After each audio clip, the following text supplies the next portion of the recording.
The MX-5 Turbo vlog series is brought to you by M-Tech Automotive. If you're looking to give your MX-5 a bit of extra fun factor, then get in touch with M-Tech who can create a custom package to suit you. Their details can be found in the description below. Hey guys, Jimmy here, and welcome to the Turbo MX-5 video. I can't believe that this is finally happening. I suppose I should do an introduction for those who don't follow the channel. First of all, my name's Jimmy. I'm a bit of a loser, and this, sort of, is my MX-5. It is a Mark 1 Unos from 1993, and it has been my baby now for about 3 years.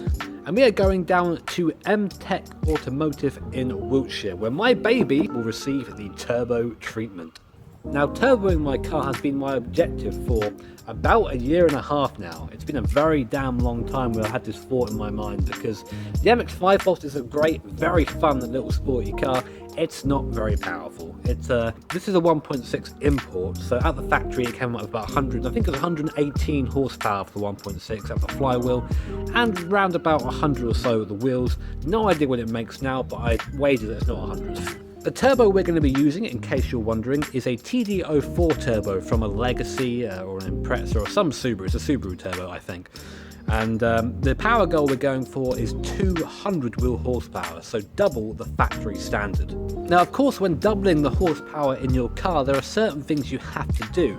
The MX-5 engine, the block, and the internals are good for around, well, if Greg Peters is to be believed, the Car Passion channel, they're good for around 270 wheel horsepower. Above that, you risk blowing it up. Luckily, we aren't going that high. We're coming quite a bit further down than that, so reliability shouldn't be an issue. So I'm going to now magically warp you into my engine bay, and as you can see, it looks pretty dirty in here. I can hear you wondering, Jimmy, why the hell are you turboing this car of all things? The first thing that I want to address, which is probably the first thing you've noticed, is all this sort of rust and brown stains around here. Now, they are just stains, it is not rust. That was from where the water pump died, and basically the guy before me only filled this car up with water, and I didn't realise that until I got round to actually changing the coolant myself, because, well, before this sort of project began, I knew nothing about cars, so it was only when I sort of changed the coolant and orange water was coming out where alarm bells starting to ring. Fortunately now that's all fixed, but as you can see the scars do remain. Also here as well, on top of the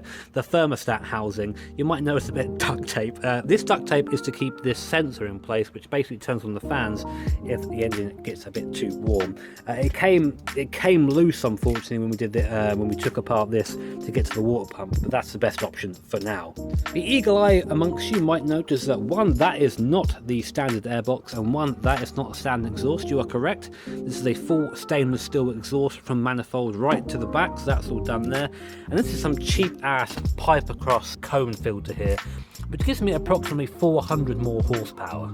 So the turbo goes there. Now, if you're watching this video, either you are a fan of the channel, in which case, hello, or you are into your MX-5, which means you already know where the turbo goes. As for the rest of the car, I mean, she ain't much to look at. She's a little bit worse for wear, but I very much like to think that it reflects my personality, I suppose. Don't we all, for those who like cars.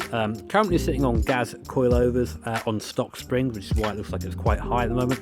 That's being replaced quite shortly.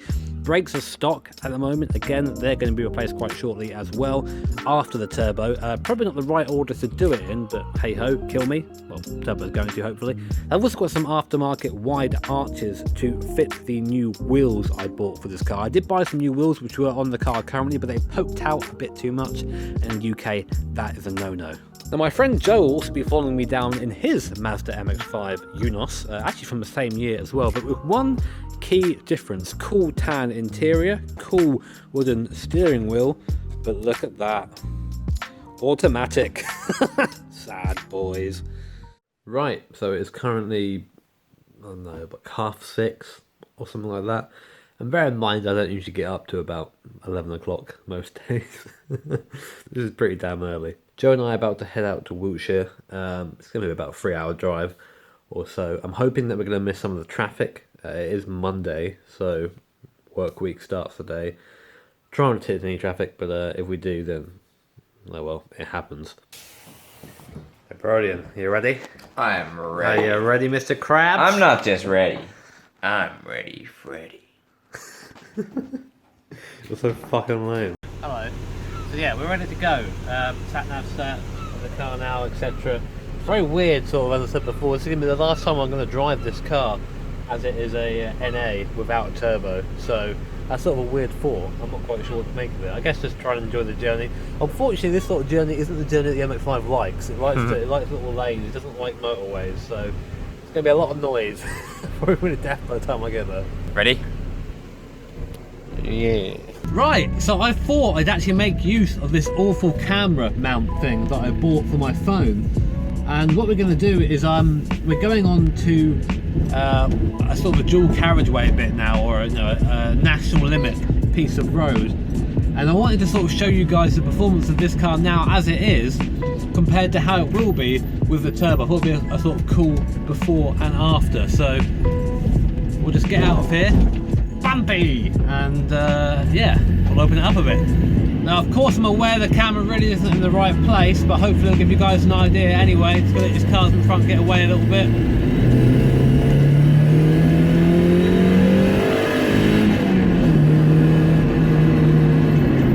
And that's 60. It gets there pretty quick. Well, I say pretty quick, it feels pretty quick for what it is. But it's going to be a hell of a lot quicker with the turbo, I can tell you that.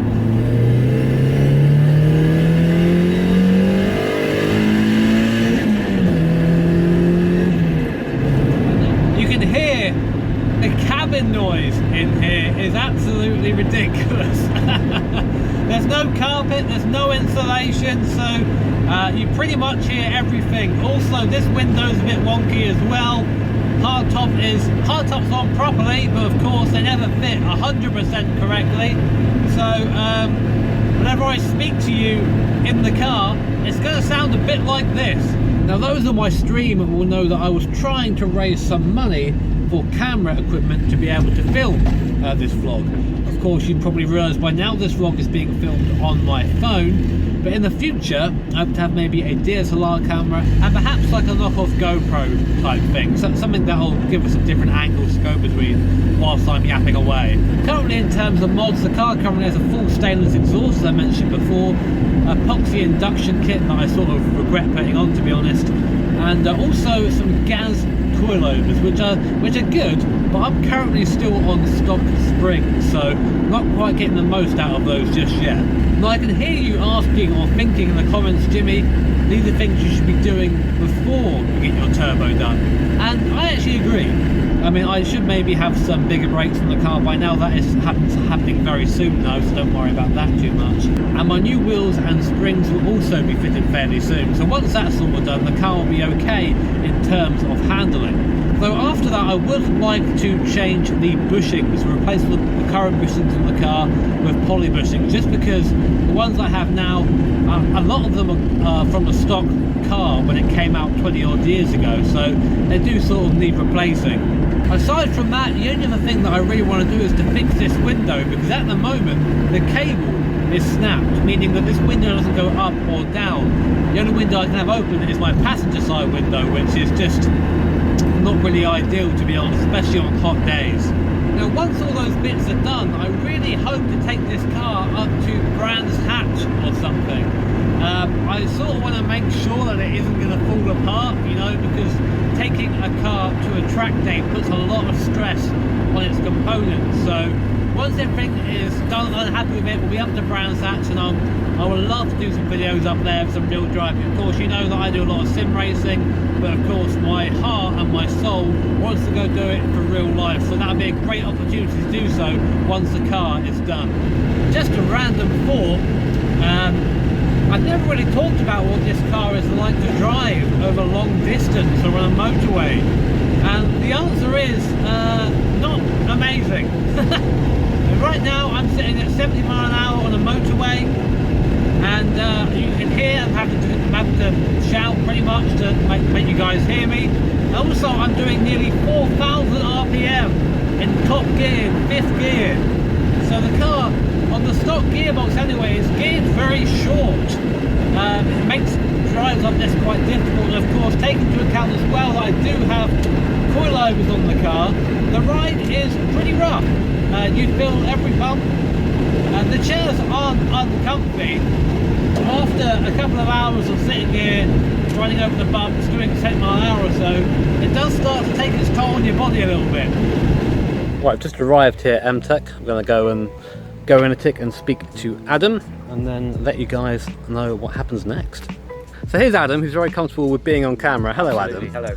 Hello. So Adam, if you could very quickly outline what we're going to be doing with this, with the bombshell, that'd be fantastic. Okay, so Jimmy's dropped his car off this morning. We're going to fully strip the car down, air conditioning removal, exhaust removal. We're going to be building a full exhaust system for Jimmy, full turbo setup, as per our own spec. Car should be completed within a couple of weeks. We'll be looking around a 200 horsepower on low boost and around 230 on high boost. Should provide plenty of fun for him. I'm with Geraldine here in the black MX-5, the automatic fail box, and we just spoke to Adam. He seems pretty, I don't know, he seems pretty happy with it. He seems like it's going to be an easy job for him, so I guess these guys are used to it. But now I've got to do the long 2-week wait of when's it ready? When's it ready? When's it ready? When's it ready?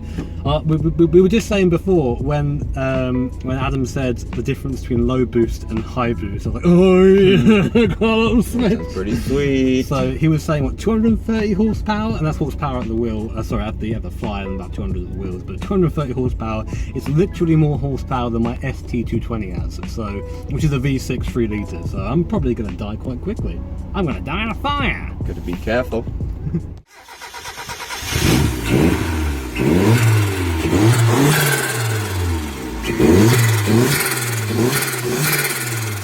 Right then, so it's just shy of a month later. Unfortunately, there were some hold-ups with getting the car done, but it's finally ready. It's about 9 o'clock at the moment. I'm waiting for my friend to get here. He's very kindly offered to take me down there to go pick up the car. And then I get to go drive it for the first time. I saw a bit of footage. I'll probably put that in between this clip and the last clip of the car starting up and revving a little bit with the little turbo flutter. And oh, I'm excited! I really can't wait. So let's have my coffee, try and make up a bit, and then make our way down there. And here is our chariot for the voyage. I can hear Victor inside being very happy. It isn't a Cinquecento, but it's a Seicento. So, best box confirmed, better than Panda. What do you think, comments?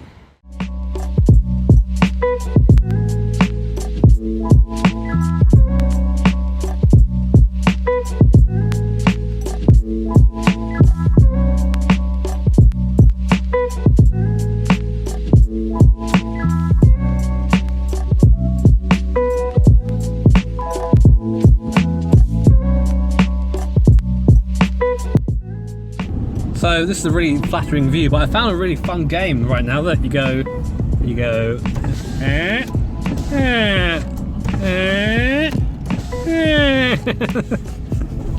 After like 4.5 years, we're finally here. It took us so long to get here today, there's so much traffic.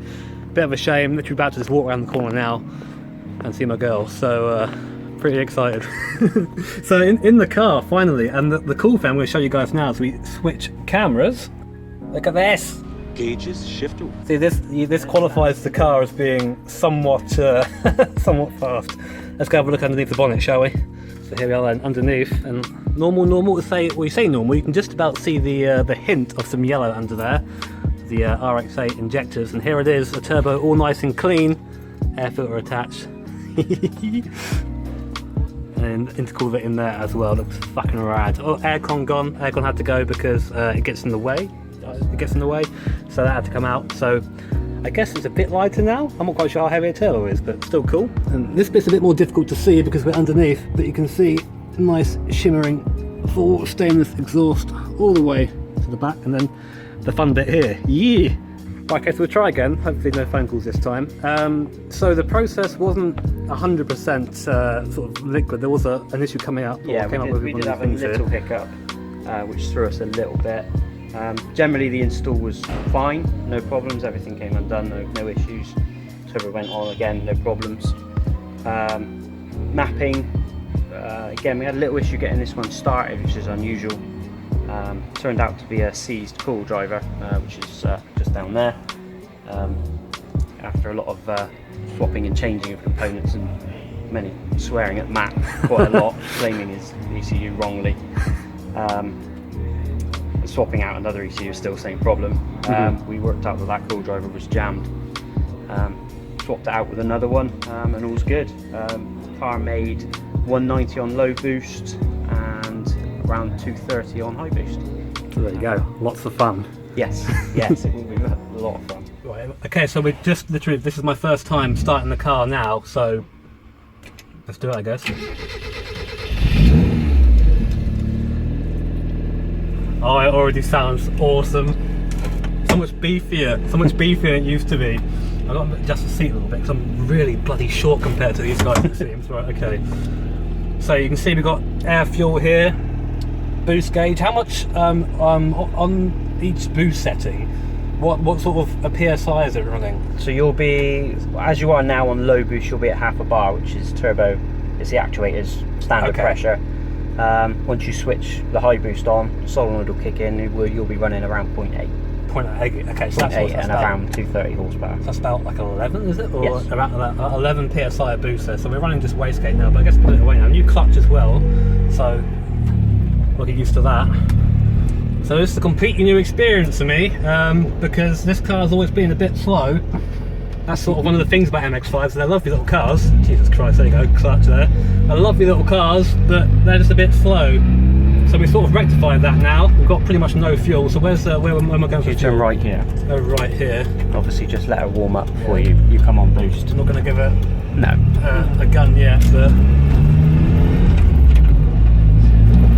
mean, just the noise of it is just a lot better right now. So what we'll do is we'll go and get some fuel. We'll drive it there a bit calmly now, and then once it's warmed up a bit, we'll give it a squirt and see what it's like. So back in a second. So I guess I'll put it in second gear. So here we are then, guys. First pull with a turbo. Holy shit!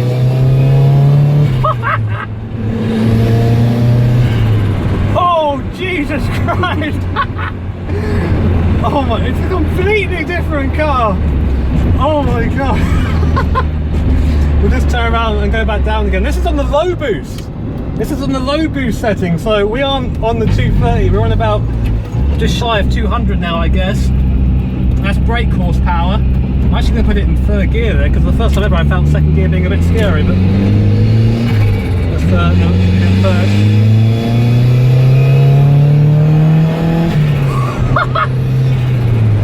Holy Christ! I'm going to die on an MX-5. That is unbelievable. I'm a bit speechless, to be honest.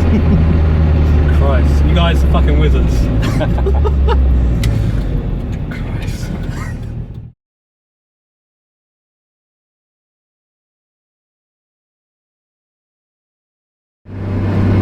Prepare yourselves for a tunnel.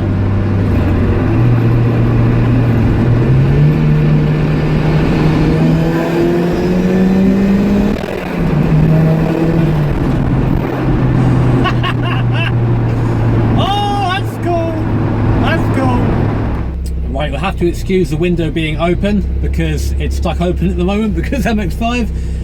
Not sure about that, just at a roundabout right now. I'm going to pull away, give you guys an idea of this acceleration. Again, this is on low boost. Just get point in a straight line and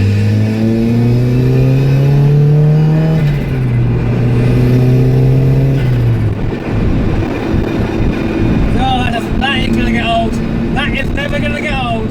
Right, okay, I'm aware there's a little bit of a gap between the last sort of entry on the MX-5 vlog and this one. Reason for that being, it's been a couple of days. I've been up to Rockingham back, which is a good 3-hour drive from where I live.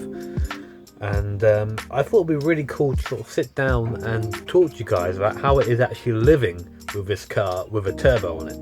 The first and most surprising thing for me is that the fuel usage is pretty much the same, if not maybe a little bit better with the turbo. So I wrongly thought that being on that sort of throttle, being at a certain RPM would spool the turbo, but not quite. No, it also comes down to throttle position as well. So when you're just sort of sitting there, very light throttle usage at about 70 miles an hour, the car pretty much runs as it would without a turbo.